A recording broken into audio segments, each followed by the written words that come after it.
Pet Life Radio. This is Pet Life Radio. Let's talk pets.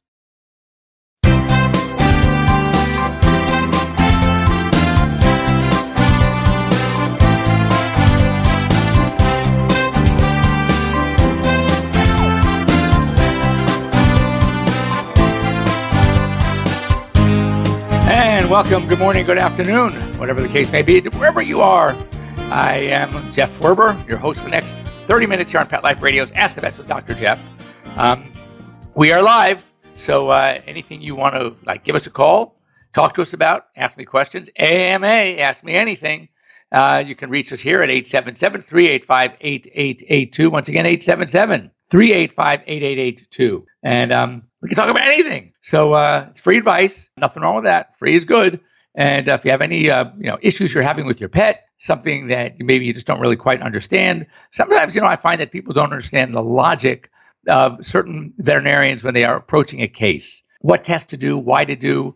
And sometimes, they're getting pretty busy. Don't really have enough time to explain things so you can understand what and why. Kind of like the method to our madness.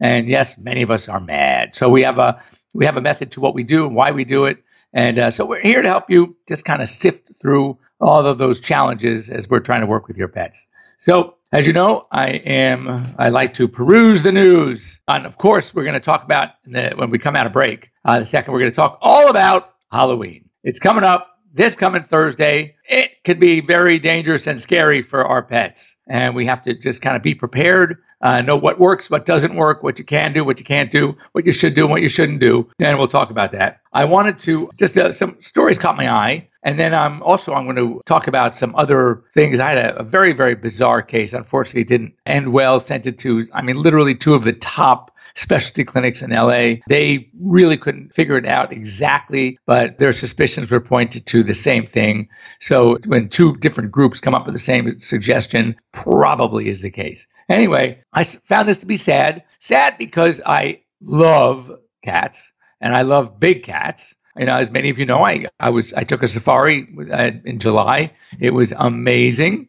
And, I have unbelievable pictures, photographs of lions and cheetah and leopards. It was just amazing. Anyway, so I saw this story and I found it very sad. A Florida panther was euthanized after her condition deteriorated. And basically, there are 9 other panthers and 4 bobcats that have demonstrated the same symptoms. The symptoms are a very slow, progressive weakness / lameness in the hind end, very atypical of cats. If this were a 12-year-old German Shepherd or a Retriever, we're thinking, hip dysplasia, he's getting weak. Cardiac syndrome, degenerative myelopathy in German Shepherd dogs. We have answers, but it's not a big thing in cats.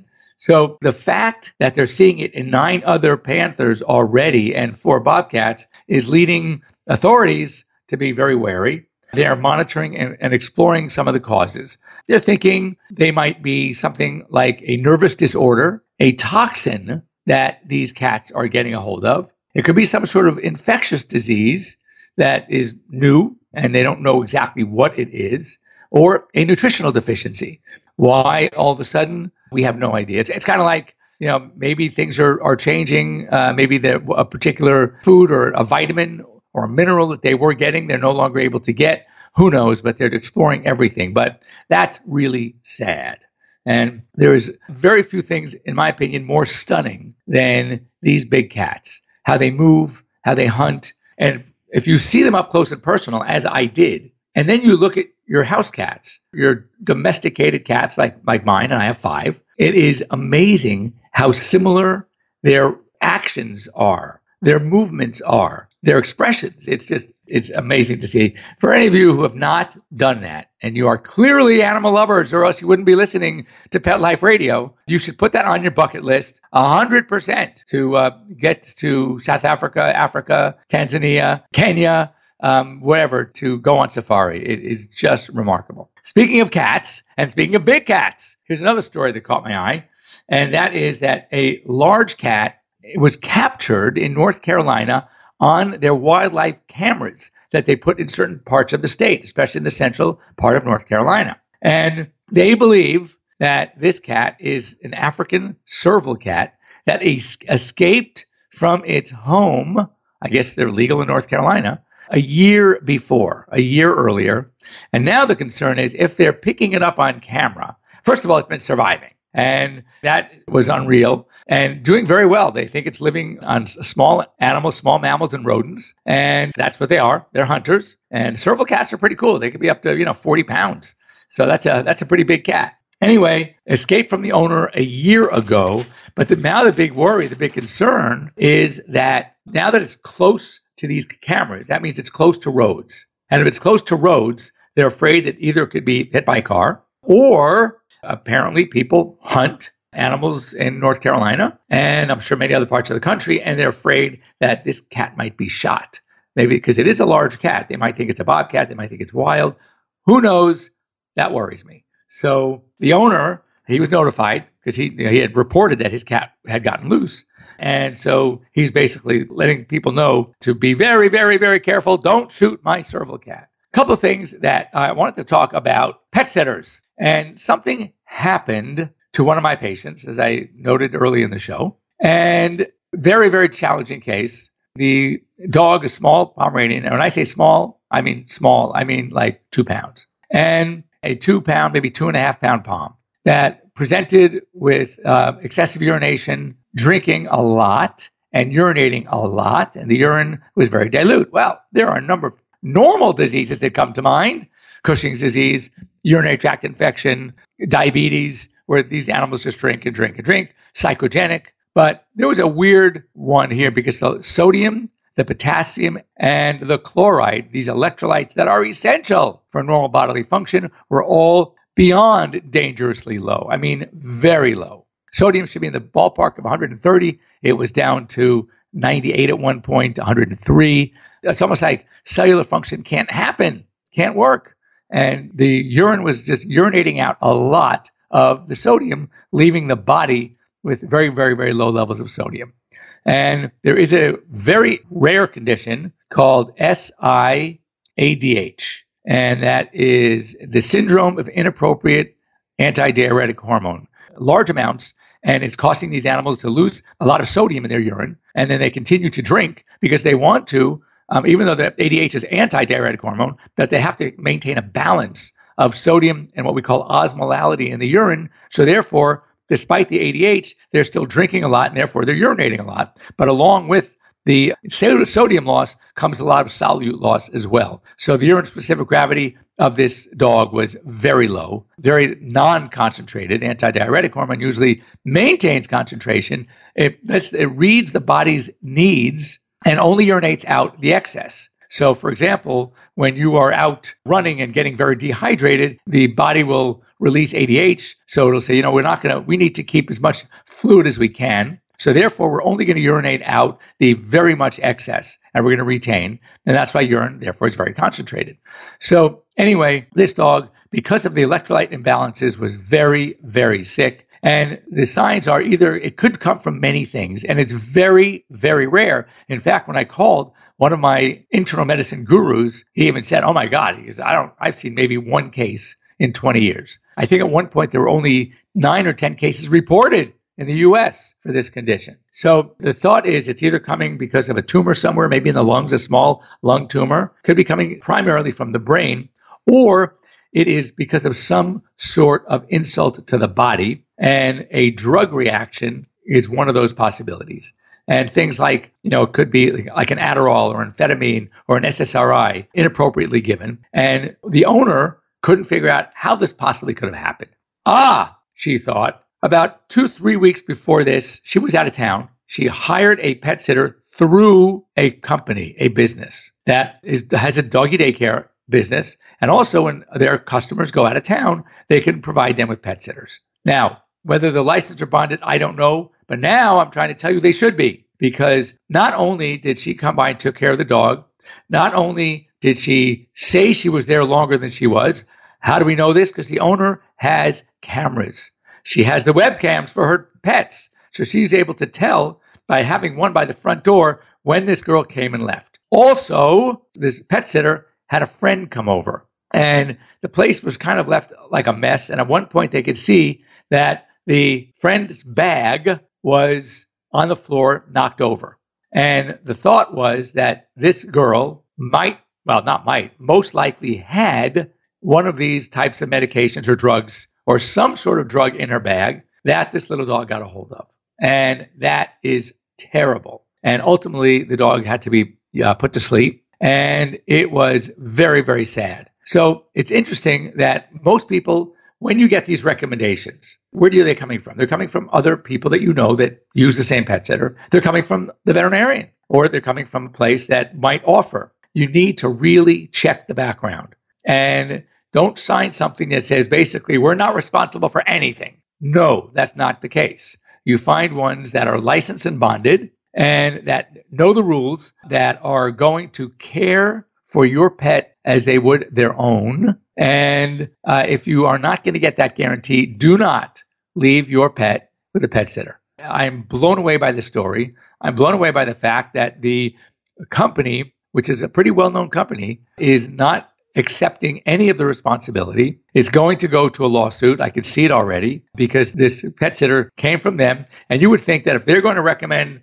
pet sitters, they should have certain guidelines that the pet sitters need to abide by for the safety of the pets that they're caring for. And having friends come over, having bags with who knows what left on the floor is not in the pet's best interest. So I am shocked by this, and I'm just really throwing it out there as a warning that if you travel, if you use pet sitters, unless you know them well, unless you really trust the source, and even if you don't and you're interviewing, make sure you cover these things. Get a webcam, set up a webcam so you can keep an eye not only on your pet, but on the pet sitter as well. And that way you will have some proof in the event that something not so great happens to your pet. Anyway, we're going to go on our quick break. When we come back, it's Halloween time. We're going to talk all about it and make sure that your pets are safe during this Halloween season. Be right back.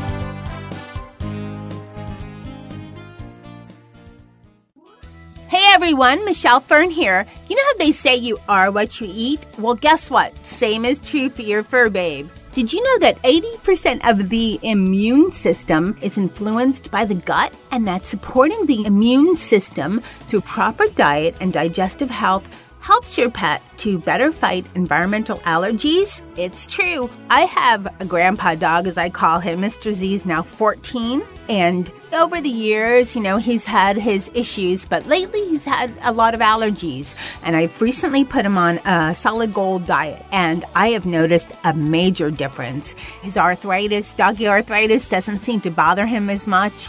His old dog nose has healed up very nicely. He just has a different kind of a spirit. He just seems overall better. And I attribute that to what he's eating, his Solid Gold food. Solid Gold foods are different than a lot of the pet foods out there because they cleanse the digestive system with whole superfoods. They're balanced with living probiotics, and they're fueled with omega-3 and 6 fatty acids, which supports gut health and nourishes your pet inside and out.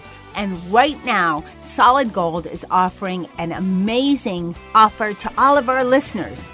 Yep, right now you can get 30% off your first order by visiting solidgoldpet.com/petlife. That's solidgoldpet.com/petlife for 30% off your first order. Go ahead and take advantage of this great offer.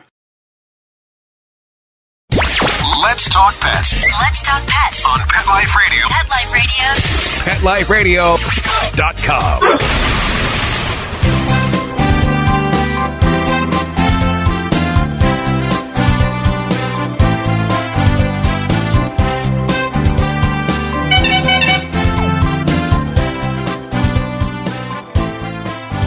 And welcome back. You're here live with Dr. Jeff. And it's Halloween time. So the first story, actually, that came out in the Smart Brief this week was, here it is, Halloween can be scary and dangerous for your pets. Talking about unfamiliar foods, unfamiliar objects, which can be poisonous. And, let's take it from the top. First of all, you have so many different things going on. Halloween. As you know, and I'm sure many of you have dogs that go nuts when they hear the doorbell ring, okay? So when you have Halloween going on, that doorbell is ringing every few minutes sometimes, all right? they might be a little bit nervous or anxious or shy when people come to the door. But what about these beings that come to the door that don't look like people? They don't look like normal people. As we talked about in shows in the past, dogs have an amazing ability for facial recognition.